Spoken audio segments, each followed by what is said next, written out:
एक हादसे ने उजाड़ दी कई परिवारों की खुशियां। किसी ने खोया बेटा तो किसी के सिर से उठा पिता का साया।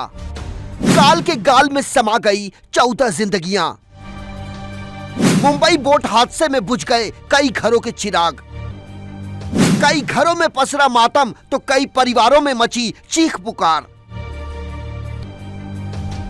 मुंबई के गेटवे ऑफ इंडिया के पास बुधवार की शाम समुद्र के भीतर जो कुछ भी हुआ उसे शायद ही कोई भूल पाए। मौत की बोट पर सवार कालरूपी यमराज ने एक एक कर कुल 14 जिंदगियों को निगल लिया। अरब सागर में इस मौत रूपी बोट ने ऐसी दौड़ लगाई कि कई जिंदगियां मौत के मुहाने पर पहुंच गई और कई परिवार पूरी तरह से उजड़ गए। दिल को झकझोर देने वाली इस घटना ने कई बच्चों को अनाथ कर दिया तो कईयों का सहारा छीन लिया। किसी के सिर से पिता का साया उठ गया तो किसी का लाडला बेटा अब इस दुनिया में नहीं रहा। और तो और इस हादसे में कुछ लोग ऐसे भी हैं जिनका पूरा का पूरा परिवार ही तबाह हो गया। वहां बची हैं तो सिर्फ मायूसी, खौफ और दहशत। वहां छाया है सिर्फ मातम और नजर आ रहे हैं रोते बिलखते पीड़ित परिवार के बचे हुए सदस्य। मुंबई के गेटवे ऑफ इंडिया के खूनी समंदर ने इस हादसे में पीड़ित परिवारों को ऐसे जख्म दिए हैं जो शायद ही कभी भर सकें। हादसे के बाद अब रह गया है तो सिर्फ और सिर्फ आंखों में आंसू, अपनों के खोने का गम और वो सवाल जिसके जवाब ना तो शासन के पास हैं और ना ही प्रशासन के पास। इस भीषण हादसे में मारे गए लोगों के परिवारों की ऐसी ऐसी दास्तान सामने आई है जिसे सुनने और जानने के बाद किसी के भी होश फाख्ता हो जाएं और शायद उनका दिल भी रो पड़े। मरने वालों में कई ऐसे लोग हैं जो अपने परिवार का एक लौता सहारा थे। कोई अपने पीछे छोड़ गया है गर्भवती पत्नी और मासूम बच्चा जिसे न जाने कब तक दर दर की ठोकरें खानी पड़े। यही नहीं, मरने वालों में किसी का वो बेटा भी शामिल है जो अभी तक ठीक से दुनिया भी नहीं देख पाया था कि उससे पहले ही इस दुनिया से वो रुखसत हो गया। आपको बता दें कि नेवी की बोट जिस तरीके से यात्रियों से भरी नीलकमल बोट से टकराई उसमें अब तक 14 लोगों की मौत हो चुकी है। उन्हीं में से एक है ठाणे जिले के बदलापुर के रहने वाले नेवी कर्मचारी मंगेश केलशीकर, जिनकी उम्र तकरीबन 33 साल के आसपास थी। जैसे ही मंगेश के मौत की खबर उनके परिवार वालों को मिली, उनके ऊपर मानो दुखों का पहाड़ टूट पड़ा। मृतक मंगेश की मां और पत्नी फूट फूट कर रोने लगी। उनकी आंखों से आंसू थमने का नाम नहीं ले रहे थे। थोड़ी ही देर में मृतक मंगेश के रिश्तेदार और उनके दोस्त बदलापुर स्थित उनके आवास पर पहुंचे, जहां पड़ोस के लोग पहले से ही मौजूद थे और देखते ही देखते पूरा माहौल मातम के साए में तब्दील हो गया। बेहाल परिवार का हाल देखकर मौके पर मौजूद हर किसी की आंखें गमगीन हो गई।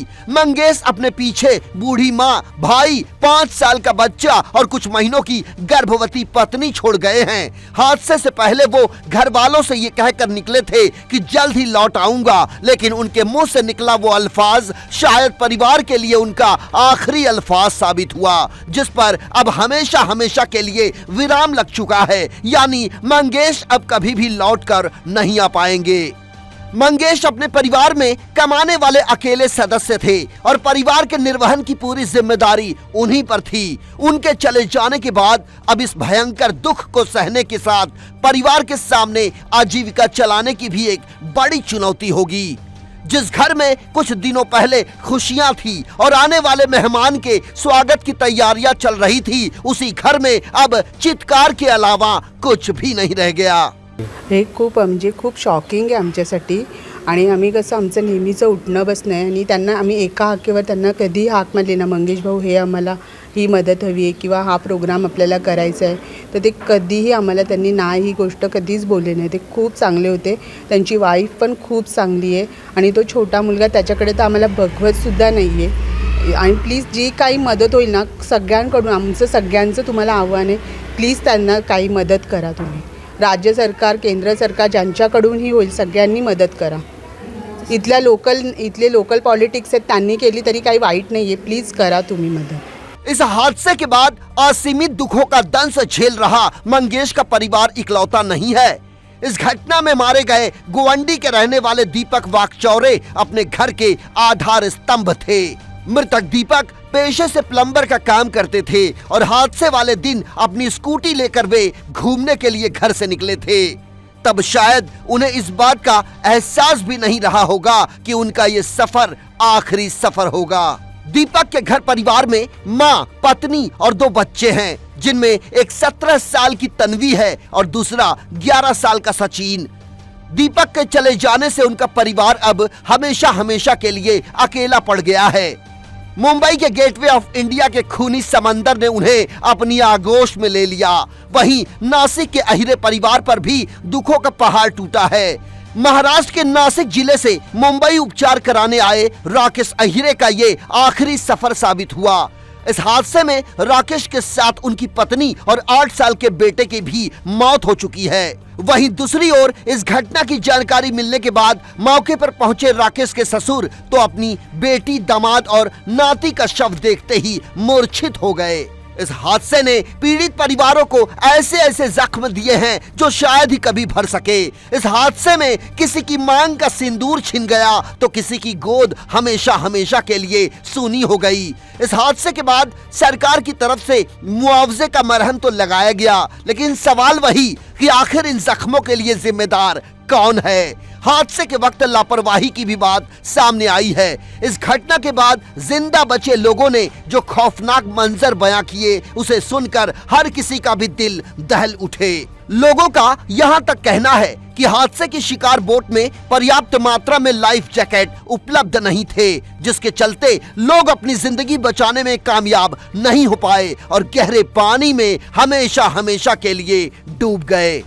कुल मिलाकर इस हादसे के पीछे लापरवाही है तो कुछ जरूरी चीजों की अनदेखी भी। वैसे हमारे देश में हादसा होना कोई नई बात नहीं है। कभी पानी में डूबकर तो कभी आग में जलकर तो कभी मलबे के नीचे दबकर लोग अपनी जान गंवा बैठते हैं, लेकिन हमारा सिस्टम है कि सुधरने का नाम नहीं ले रहा। इस घटना के निष्कर्ष पर यदि पहुंचा जाए तो एक बात साफ तौर से नजर आ रही है कि मुंबई बोट हादसा सिस्टम की लापरवाही का ही नतीजा है, क्योंकि जिस बोट से नेवी की बोट टकराई थी उसमें सुरक्षा के कोई इंतजाम नहीं थे, और तो और जिस नेवी की स्पीड बोट ने टक्कर मारी है वो भी तकनीकी रूप से खराब थी। ऐसे में सवाल ये भी उठता है कि यदि बोट में पहले से ही तकनीकी खामी थी तो फिर खराब बोट का ट्रायल क्यों किया गया। ऐसे में यदि हमारा सिस्टम अब भी अपनी कुंभकर्णी नींद से नहीं जागा और लापरवाही का आलम ऐसे ही चलता रहा तो न जाने और कितने लोग इस तरह के हादसों में अपनी जान गंवाते रहेंगे और न जाने कितने परिवार ऐसे ही तबाह होते रहेंगे। मुंबई से शुभम मिश्रा के साथ Sanjay Mishra, DC news India, Mumbai.